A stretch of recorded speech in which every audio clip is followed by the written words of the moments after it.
ओम गुरुवे नमः। जैसा कि मैंने आपको बताया, पाचन सही रखने के 4 नियम हैं, जिसमें सबसे पहला तरीका आता है खाद्य पदार्थों का चयन या चुनाव, कि हम जो भोजन है, जो हमारे खाद्य पदार्थ हैं, उनका चुनाव कैसे करें, किन पदार्थों को खाना चाहिए, किन को नहीं लेना चाहिए। तो देखिए, आयुर्वेद जो बोलता है या जो कहा गया उसमें कि जिसमें जीवन जितना लंबा होता है वो उतना ज़्यादा हमारे लिए पौष्टिक होता है, और हमें अपने स्वस्थ रहने के लिए, अपन पाचन शक्ति मजबूत करने के लिए अधिक जीवनदायिनी पोषक तत्वों को या भोज्य पदार्थों को लेना चाहिए। मनुष्य के लिए भोजन के रूप में प्राचीन काल से फल सर्वप्रिय ऊपरी रहा है। फलों को महत्वपूर्ण स्थान दिया गया है। हमारे जो आध्यात्मिक वैज्ञानिक या ऋषि मुनि थे, वो जानते थे कि स्वस्थ रहने के लिए फल जरूरी है। तो उन लोगों ने व्रत, उपवास, ये सब नियम बनाए, जिससे कि इसी बहाने व्यक्ति को फल खाने को मिले, या वो अपने फल खाए और अपने शरीर को हष्ट-पुष्ट बनाए, अपने पाचन शक्ति को हमेशा तंदुरुस्त बनाकर रखे। लेकिन हम लोगों ने उन चीज़ों को गहराई से नहीं समझा, और व्रत रखने का या उपवास रखने का नियम मुश्किल से 5-10% लोगों को पता है। रखते भले ही 70-80% लोग हैं, लेकिन उन्हें जानकारी नहीं होती उपवास का विधि विधान क्या होता है। ये मैं आपको किसी अन्य वीडियो में बताऊंगा कि उपवास क्या होता है और कैसे रखना चाहिए। अभी मैंने बोला कि भोज्य पदार्थ का चयन करना चाहिए, तो इसमें फल सर्वप्रिय है, ऊपरी है, मतलब प्रिय भी है और सबसे ऊपर भी है।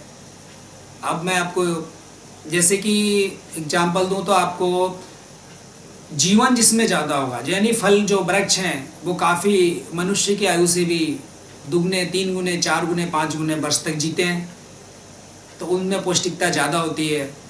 इसके बाद दूध आता है, जो कि दूध इसलिए आता है कि वो भी जो पशु होते हैं वो जड़ी बूटियाँ खाते हैं और वनस्पतियों को खाते हैं, जो कि कई वर्षों तक जीती हैं, और ख़ुद भी 20-25 वर्ष तक तो जीते ही हैं। और साथ में दूध जो है वो भी बहुत ही हमारे लिए अच्छा जीवनदायन है, जीवन देता है। तो फल और दूध का सेवन करना चाहिए। कब कैसे करना है ये आपको पता चल जाएगा। दूसरा, इसके बाद आता है हमारे पास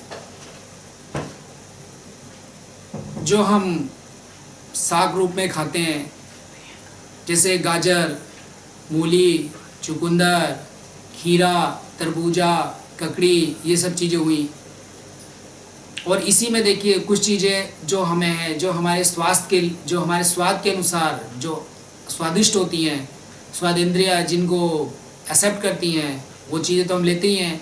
कुछ चीज़ें हैं जिनको जो हमारी स्वाद इंद्रिय है वो उसको एक्सेप्ट नहीं करती उस रूप में, तो उसको हम पकाकर या उसमें विभिन्न रूपों में बदल कर लेते हैं, जिसमें लौकी, तोरी, बैंगन, भिंडी, करेला और अन्य जितनी भी हमारी सब्जियां हैं, उन चीज़ों को हम लेते हैं।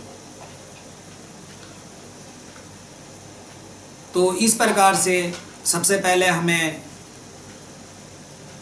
फल, दूसरे नंबर पे दूध, फिर जो हम डायरेक्ट सब्जी ले सकते हैं वो, और फिर उसके बाद वो सब्जियां जो हम उसके रूप बदल कर लेते हैं। इसके बाद आते हैं अनाज, और उसमें भी जो ताज़े अनाज हैं या जो सजीव हैं वो हमारे लिए बहुत पौष्टिक होते हैं। जैसे हरे चने, हरे मटर, हरे गेहूँ, हरे बाजरे, ये सब चीज़ें पहले खाई जाती थी, जो कि अब बहुत ही कम रह गया है। सब इसको सुखा के अनाज के रूप में लेते हैं। और अनाज में भी देखिए 2 चीज़ें हो गई हैं, जो जिसमें जितना हम इसको कूटेंगे, पीसेंगे, और इसको जितना हम अपनी बुद्धिमत्ता का उपयोग करके नए प्रोडक्ट में बनाएंगे, उत्पाद बनाएंगे, उतना ज़्यादा इसके अंदर जो जीवन शक्ति होती है, जीवनदायिनी शक्ति होती है, वो ख़त्म होती चली जाती है। एग्जाम्पल बताऊँ आपको, देखिए गेहूँ जो नॉर्मल सिर्फ हम जौ का भूसा निकालते हैं, उसमें जो ऊपर कवर होता है भूसी होती है, बाकी चावल में निकालते हैं, बाकी किसी चीज़ में आपने देखा होगा गेहूँ और अन्य अनाजों में निकालने का विधान नहीं था। लेकिन आज हमने उसे अपना बुद्धिमत्ता का ज़्यादा प्रयोग करके उसे अन्य रूपों में बदल करके उसको विकृत कर दिया है। जैसे आपने देखा गेहूँ को आप भून करके पहले के लोग खाते थे, जो सतुआ बनता था उसमें गेहूँ की मात्रा भी होती थी। गेहूँ तो उस समय उपयोग नहीं होता था, जौ होता था, लेकिन हम गेहूँ भी डाल सकते थे उसके बाद हमने देखे दलिया होता है। दलिया सुपाच्य क्यों होता है, मरीजों को क्यों दिया जाता है? बनता तो गेहूँ से है, दलिया भी गेहूँ से बन रहा है, आटा भी गेहूँ से बन रहा है, मैदा भी उसी से बन रहा है, सूजी भी उसी से बन रहा है, लेकिन इनके रूप बदल दिया। जिसमें हमने जितना ज़्यादा दिमाग लगाया वो उतना बेकार हो गया हमारे लिए। आप पचाने में अधिक शक्ति लगती है। जैसे दलिया है, दलिया आप लेते हैं तो सुपाच्य होता है और हमें शक्ति ज़्यादा देता है, क्योंकि उससे सिर्फ गेहूँ को हम 2 या 3-4 टुकड़ों में बांटते हैं। जब उसको पीस करके हम महीन आटा बना लेते हैं तो वो हमारे लिए उतना सुपाच्य नहीं रहता और हाथों में जा कर के चिपकता है, जिससे IBS, संग्रहणी, ये सब बीमारियां उत्पन्न होती हैं। और उसका अति सूक्ष्म रूप हो गया मैदा, जिसको कि आपको पता ही है मैदा हमारे लिए कितना हानिकारक है। मैदा तो खाना भी नहीं चाहिए। तो इसमें ज़्यादा हमने दिमाग लगाया। जितना ज़्यादा हम अपना दिमाग लगाते जाएंगे और चीज़ें या उत्पाद या प्रोडक्ट बनाएंगे, उतना ज़्यादा हमें नुकसान होगा। तो इसके लिए जैसे कि आप गन्ना ले लीजिए, गन्ना है जो ईख बोलते हैं, शुगर केन, उसको नेचुरल रूप में आप चूसिए तो उसका रस का अनुभव करिए, वाह क्या मज़ा आ जाता है।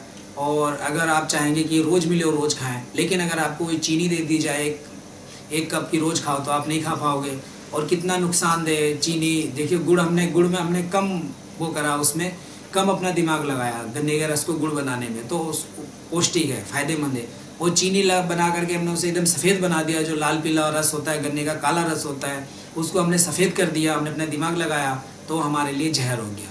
तो यही चीज़ें आपको खाने में जो क्या कौन से भोज्य पदार्थ लेना चाहिए आप समझ गए होंगे। इसी प्रकार से आप किशमिश ले लीजिए और मुनक्के ले लीजिए, सूखे खजूर, इनकी जगह हम अंगूर खाते हैं तो हमें ज़्यादा फ़ायदेमंद होता है। और इसी तरीके से बंद डिब्बे में जो आजकल जूस वगैरह आ रहे हैं, उसकी जगह हम ताज़े फल लेते हैं तो हमारे लिए ज़्यादा फ़ायदेमंद होता है। यानी जिसमें जितना कम दिमाग लगाया गया वो प्राकृतिक से उतना नज़दीक है और उतनी ज़्यादा उसमें जीवन शक्ति है। इसी प्रकार से आपने देखा होगा कई बीमारियों में लोगों को नारियल पानी या हरा नारियल बोला जाता है। उन्हें गोला क्यों नहीं बोला जाता है? जो सूख जाता है, जिसमें तेल निकलता है, वो खाने के लिए क्यों नहीं बोला जाता है?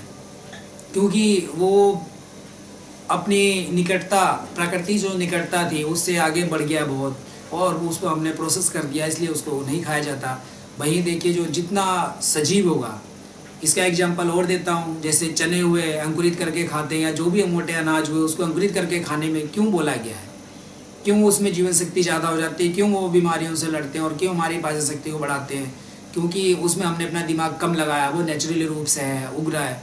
तो जिस वनस्पति में जितना ज़्यादा जीवन होगा उतना ज़्यादा वो हमारे लिए पौष्टिक होगा, और जितनी उसके जीवन से हम दूर करते जाएंगे उतना हमारे लिए वो घातक होता चला जाएगा।